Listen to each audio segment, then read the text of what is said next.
Australia have downed the West Indies in Nottingham in what was another thrilling game in the ICC Cricket World Cup 2019.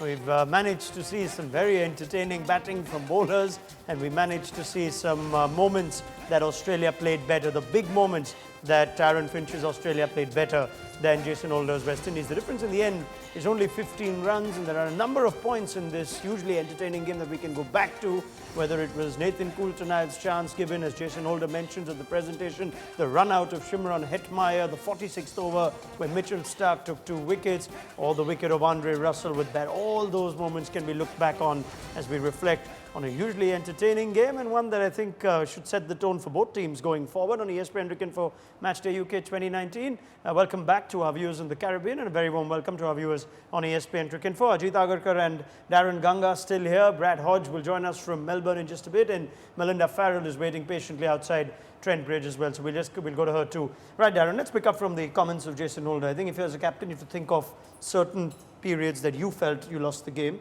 Is he still saying that letting Nathan Coulter-Nile off, getting him to 90 and therefore the Australians to 288, was that the bigger gut in the punch, that this should not have been a 289 chase in the first place? Not really. I think if you told Jason Holder that he'll have to chase 288 on a batting-friendly surface at Nottingham, he will take that any day with his batting power. Yes, if you disaggregate the effort with the ball, you would talk about the bowling changes, letting off Australia a little bit, maybe that drop chance and their fielding effort, yes, that could have impacted in that total, maybe another 20, 30 runs short. But I think the bigger test, this game was really a litmus test for West Indies and their batting. And I think what it showed that that middle order is still very inexperienced, not accustomed to scoring hundreds in one-day cricket consistently, absorbing pressure. Whilst they did it for a short period of time, they couldn't sustain to finish the game off. And then I think the other point that you will learn from this is Carlos Brathwaite, who is playing as a cover for Andre Russell, who can't bowl a full complement of 10 overs. I think, yes, he can bowl 10 overs, but I don't think he has the quality to produce runs consistently. So that is something he will need to factor in. Andre Russell, his approach, as you've seen and as we've said, there are few players in that West Indies batting lineup could stabilize the innings. Jason Holder is one. We spoke about Shea Hope. We spoke about Darren Bravo being that other player who can give that stability. They lacked it all the way to the end, and they paid the price for it.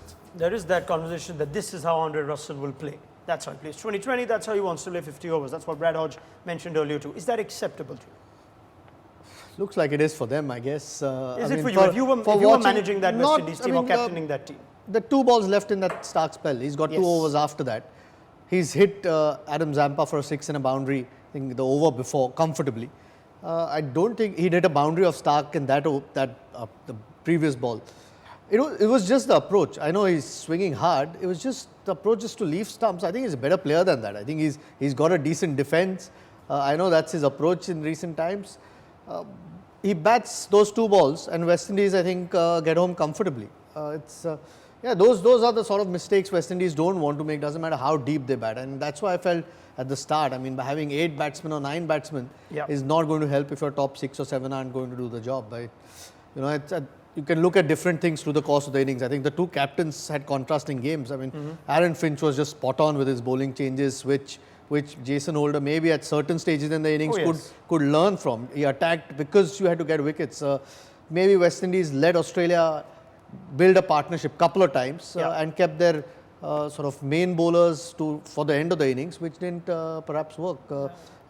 Aaron Finch was just superb today with his bowling changes. I think just kept going for wickets, which he needed all the time against this batting lineup. That's an excellent comparison between how Jason Holder used his bowlers or his strike bowlers versus how Aaron Finch used his. We'll come to that and maybe get Hodge's thoughts in a bit too. But everything seemed to happen in Mitchell Starc's overs, whether it was that 46th over where he got Brathwaite and Holder and conceded just the 1 run, whether it was the wicket of Andre Russell, the 2 over spell before that, or whether it was Chris Gayle earlier on where he had him 3 times and eventually one of them turned out to be right. But there's a bigger talking point that's emerged now, and Melinda Farrell will join us just outside Trent Bridge, and that is that the ball before Chris Gayle's eventual dismissal, the one that he was given, LBW was reviewed and it stood on umpire's call. The ball before that, as we found out through replays later, Mel, was quite a big no ball that umpire Chris Gaffney missed. Just take me through this. There was this huge exasperation in the crowd in general who wanted to perhaps see Chris Gayle bat. Just take me through everything that you've learned from it and whatever we saw in those first few overs. And it's not been a great day for the umpires in general.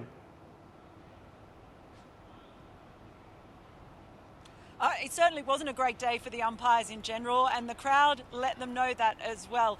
Chris Gaffney and Ruchira Paliagarega probably were booed more than Steve Smith and Dave Warner, and that really tells you something. That first little section where Chris Gayle reviewed three times, first two overturned. They got plenty of boos once those decisions were overturned, and then that third one that was actually given. And as you say, then we learned afterwards that that was actually a no ball. I mean, you can say he would have hit the next ball and got run out. You never know exactly what happened, but to have three of those three errors, I guess, happen in such a short space of time left a few people in the West Indies camp, I think, not particularly happy. And then, of course, later on, you had two more decisions with Jason Holder reviewing twice, and those decisions were overturned as well. Both times he was trying to sweep, both times, or leg, pitched outside leg, going down leg side. So to see four errors then overturned on review, and then to see that no ball missed, which you never know, could have been incredibly significant, was certainly getting the crowd riled up a bit, and I expect that will be a big talking point as the players come in for their post-match presses and mixed zone interviews as well.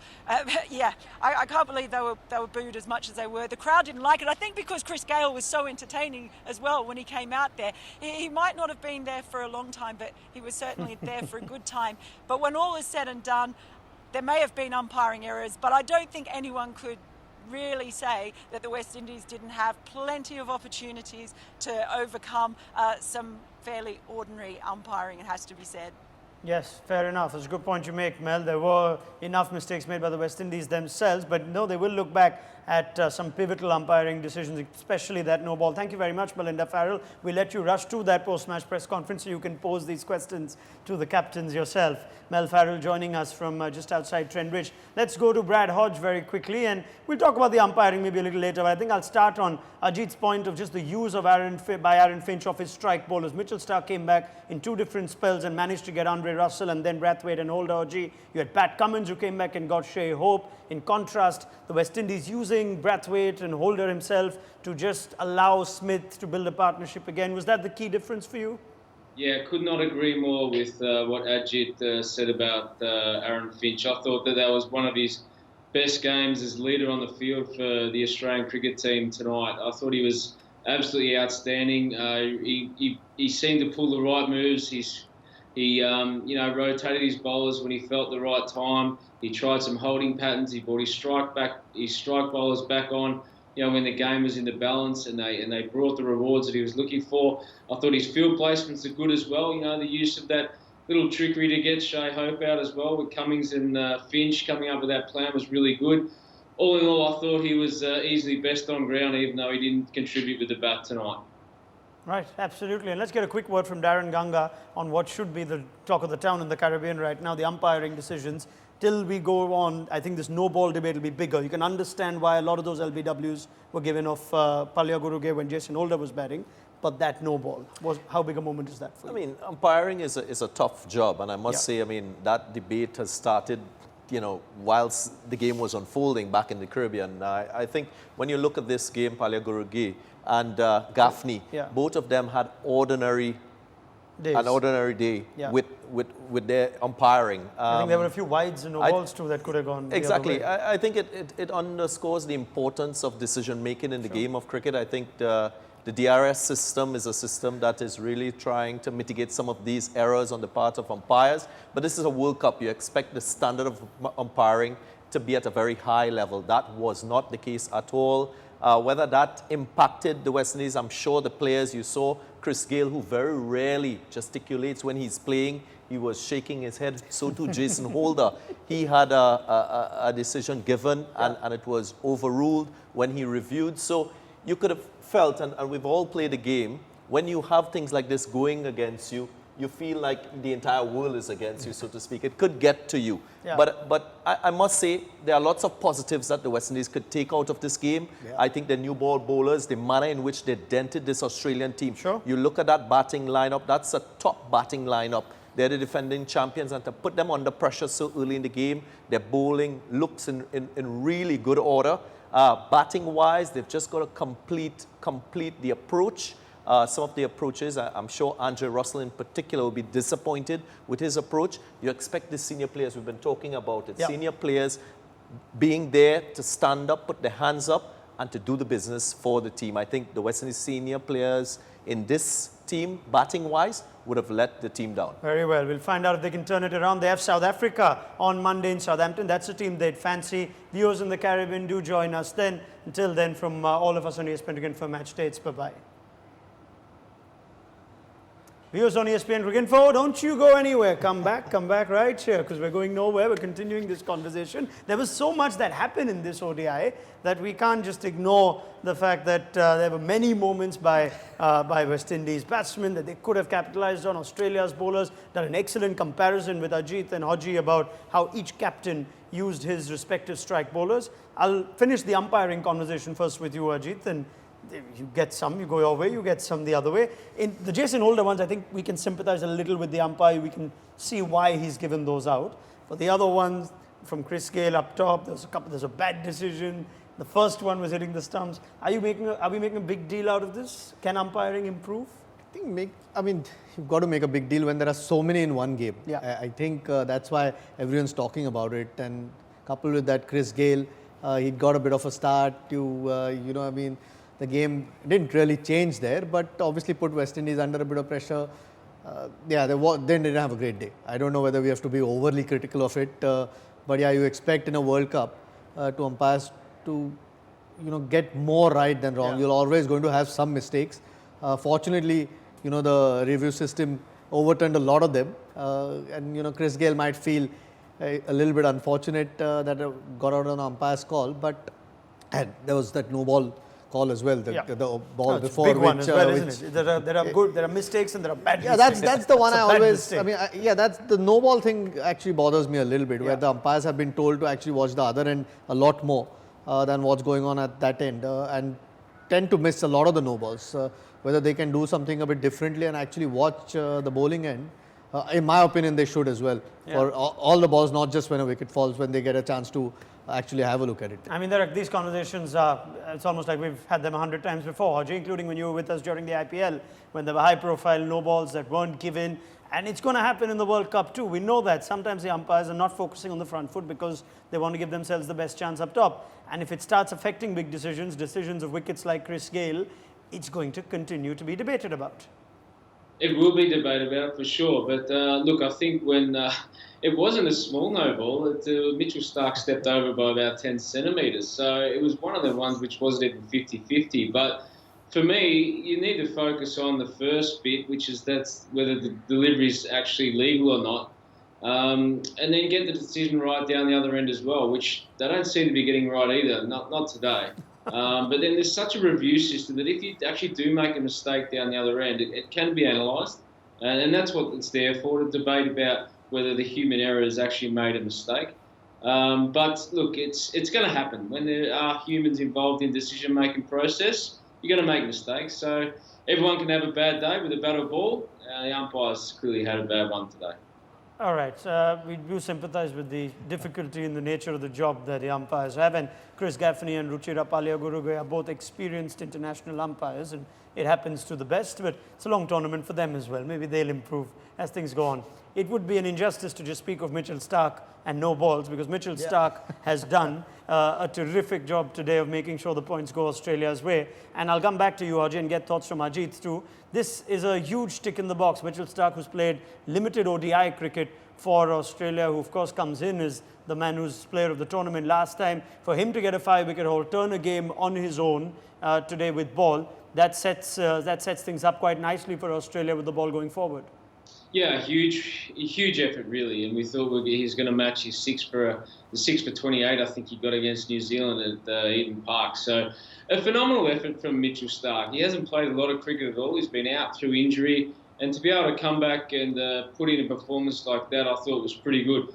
There was only 3 blemishes. His first 3 balls in his spell opening up to Chris Gayle, the wides down the leg side, then 2 leg side deliveries. The rest of it was spot on. And when you've got an artillery or some ammunition like Mitchell Starc's got with some pace, the left arm, there was some reverse swing at the end. That is a fantastic weapon that Aaron Finch can use throughout the tournament. And he used him particularly well today, and Mitchell Starc delivered. So, yeah, it was a phenomenal performance.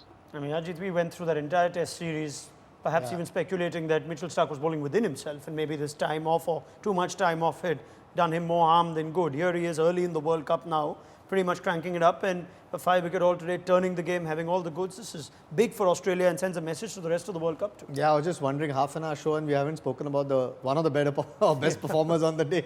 No, exceptional. I think with the white ball, he's just, I think at times at least I feel he, tries to bowl a lot too full early on in the innings. I know he likes to get the ball to swing into a right-hander.